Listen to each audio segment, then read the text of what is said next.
நீங்க தான் ஆசீர்வாதம் பண்ணக்கூடிய இடத்துல இருக்கீங்களே தவிர நான் வந்து ஆசீர்வாதம் வாங்கக்கூடிய இடத்துல இருக்கேன். நீங்க ஆசீர்வாதம் பண்ண சொல்றீங்க எல்லாரும்.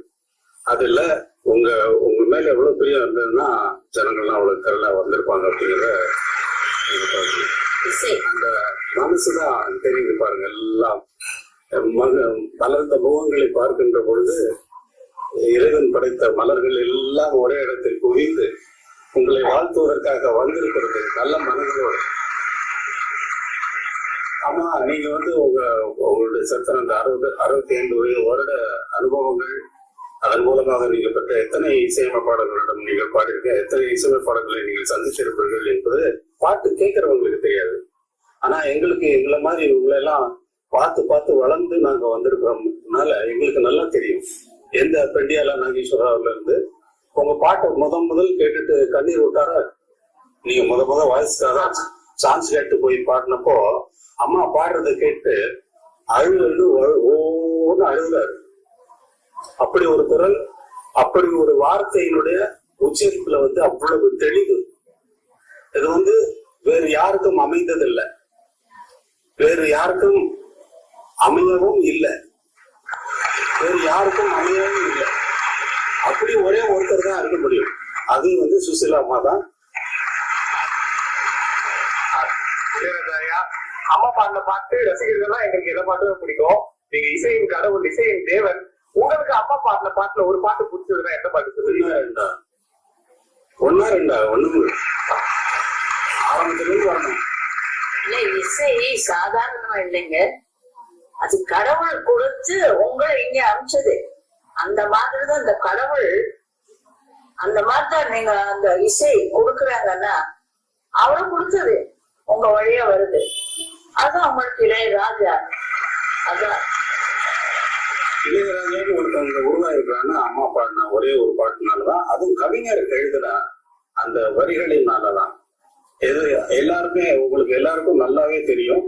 எல்லா மேடைகளிலுமே நான் சொல்லிட்டு வந்ததுதான், இளமையெல்லாம் வெறும் கனவு மயம், அதில் மறைந்தது சில காலம், தெளிவும் அறியாது முடிவும் புரியாது மயங்குது எதிர்காலம், மயங்குது எதிர்காலம். மாலை பொழுது மயக்கத்திலே நான் கனவு கண்டேன் தோழி. அதுல எம்எஸ்சி சார் எப்படி கம்போஸ் பண்ணிருக்காரு பாத்துங்க. கவிஞர் வந்து பாட்டு எழுதிட்டாரு. இந்த பாட்டினுடைய வடிவத்தை நாம் ஆராய்ந்து பார்த்தால் அவரு ஒரு விருத்தமா அந்த பாடல எழுதியிருக்கார். மாலை பொழுதின் மயக்கத்திலே நான் கனவு கண்டேன் தோழி, எழுசியது விருத்தமா எழுதியிருக்காரு. அதை இவர் எவ்வளவு அழகா அந்த அர்த்தங்களை உள்வாங்கி கொண்டு, உணர்வுகளை உள்வாங்கி கொண்டு எவ்வளவு பிரமாதமான டியூனை வந்து அதுக்கு கம்போஸ் பண்ணி 10 நிமிஷம் 15 நிமிஷத்துல கம்போஸ் பண்ணிருப்பாரு அவரு. மாலை பொழுதின் மயக்கத்திலே அதுல அந்த சுரத்தை மாத்துறாரு. அந்த மயக்கத்துக்கு அந்த ஒரு சுரத்தை ஆட் பண்றாரு. ராகமே டோட்டல் ராகமே மாறி போயிடுது. பின்னாடி வர்றது வேற. கனவில் வந்தவர் யாரென்னு கேட்டேன், கணவர் என்றார் தோழி, கணவர் என்றால் அவர் கனவு முடிந்ததும் பிரிந்ததும் ஏன் தோழி, வழி மறந்தேனோ மருந்தவர் நெஞ்சில் சாய்ந்து விட்டேன் தோழி, மறவேன் என்றார் உடனே மறந்து விட்டார் தோழி, மறந்து விட்டார் தோழி.